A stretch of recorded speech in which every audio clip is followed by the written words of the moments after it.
তার কথা লিখতে গিয়ে প্রথমে একটাই লাইন মাথায় আসে, তার কাছে বয়স সত্যি সংখ্যা মাত্র। উইকিপিডিয়া বলছে এই অভিনেতার বয়স 81 বছর, কিন্তু দক্ষিণী জনপ্রিয় বাহুবলী তারকা প্রভাসের সঙ্গে কাঁধে কাঁধ মিলিয়ে তার অ্যাকশন দৃশ্য দেখলে ভুলে যেতে হয় তার বয়স। যেন তিনি 22-এর তরুণ তুর্কি, যৌবনে পরিপূর্ণ। নতুন ছবি কল্কি 1898 এডি। এর নতুন ট্রেলার অমিতাভ বচ্চনময়, তবে তার পাশাপাশি চর্চায় থাকলো আরও একজনের লুক, তিনি কামাল হাসান। কল্কি 1898 এডির ট্রেলারে তাকে চেনাই দেয়।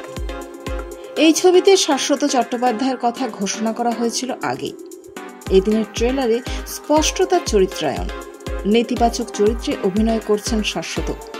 অন্যদিকে প্রভাসের চরিত্র থেকে মনে পড়ে যেতে পারে ব্র্যাড পিটের অভিনীত ট্রয় ছবির একেইলিস চরিত্রটি, যে কখনো কোনো যুদ্ধে হারেনি।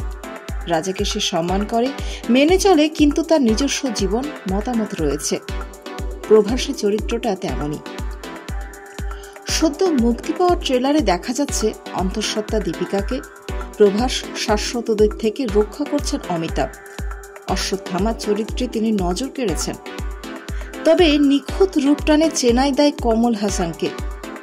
সোশ্যাল মিডিয়ায় তার কথা উল্লেখ করে নাগ অশ্বিনের ছবি নিয়ে একটি পোস্ট করেছেন এস নাজামুল। তিনি লিখেছেন, পাওয়ার প্যাক ট্রেলার, ছবিটি প্রেক্ষাগৃহে বসে দেখার অপেক্ষায় রয়েছি। অমিতজি, দীপিকা ও ডার্লিং এর প্রভাস এর প্রত্যেকটা চরিত্রই দুর্দান্ত, তবে আমি এখনো কমল হাসানের লুকে মুগ্ধ। ওকে তো প্রায় চেনাই যায় না।